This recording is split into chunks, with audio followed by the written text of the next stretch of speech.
안녕하세요. 단양장수한의원 배용주입니다. 제가 오늘은 인삼에 대해서 말씀드릴게요. 인삼, 홍삼. 제가 진료하면서 한의원에 오시는 분들 중에 많이 듣는 말 중에 하나가 나는 열이 있어서 인삼 먹으면 안 돼. 이렇게 말씀하시는 분들 계세요. 그러니까 이게 잘 모르면은 이제 전문가한테 여쭤봐야 돼요. 물어봐야 되죠. 아는 척하고 앉아 있으면 안 되고.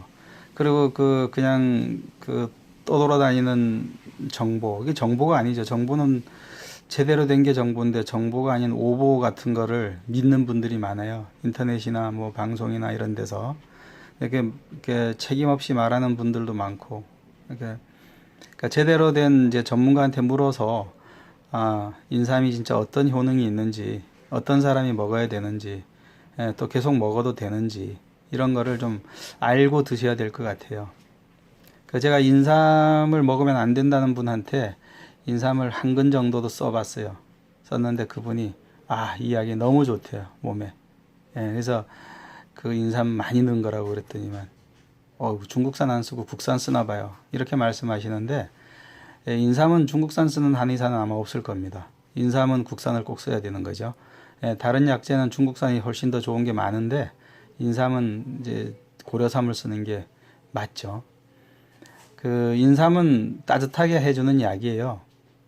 이제 의서에 따라서 인삼을 약간 찬약이라고 표현한 데도 있는데, 그거는, 우리 몸에서 입 마르고 할 때 생진지갈 시키는 작용이 있기 때문에 약간 차다, 이런 표현을 한 경우도 있는데, 되게 따뜻하다는 게 거의 이제 인삼의 속성이죠. 그리고 인삼은 쓴맛, 그 다음에 쌉쌀한 맛, 그 다음에 단맛 이런 게 나죠. 그래서 인삼은 사람처럼 생긴 게 인삼이죠. 그리고 우리 산에 살면 산삼이고, 그 재배하면 장내삼이고. 그래서 인삼을 아랫배가 찬 사람들한테 써야 돼요. 그리고 인삼은 5년 묵은 게 5년 넘어가야 되죠. 그래서 6년근 되는 걸 써야 되는 거예요. 그래서 오행을 걸쳐 간 거, 그게 쓰는 게 좋고. 그래서 인삼을 먹었을 때 위로 얼굴 쪽에 열이 있는 사람은 되게 아랫배가 차요. 상열하한이죠. 그래서 그런 사람들이 인삼 먹으면 효과 있는 사람 되게 많아요. 어깨 잘 묵히고 이런 사람들. 그런 사람들은 아랫배가 차가운 사람이 많거든요. 아랫배 찬 사람들은 인삼 먹어야 되죠. 인삼도 먹어야 되고 계피도 먹어야 되고 심하면 부자도 먹어야 되고 아랫배를 대표주는 약을 써야 되는데 인삼도 마찬가지예요. 근데 위에 얼굴 쪽에 열 난다 그래서 인삼을 안 먹는다는 분이 있는데 그 다 잘 모르고 하는 소리예요. 그리고 인삼이 보기 보혈 작용이 다 있어요. 그래서 기가 빠진 사람, 예전에 이제 독삼탕이라는 처방이 있잖아요. 그리고 이제 독삼탕은 한 번 먹는 거예요. 달여서 계속 꾸준히 장복하는 게 아니라. 그러니까 처방이 여러 가지가 짬뽕돼 있지 않고 한 가지 쓰는 약은 장복하면 안 돼요. 장복할 때는 맹물 비슷하게 아주 연하게 끓여서 장복하는 거, 그것도 이제 사실 오래되면 문제가 있죠. 근데 그렇게 장복하는 거는 이제 좋은 방법이 아니에요.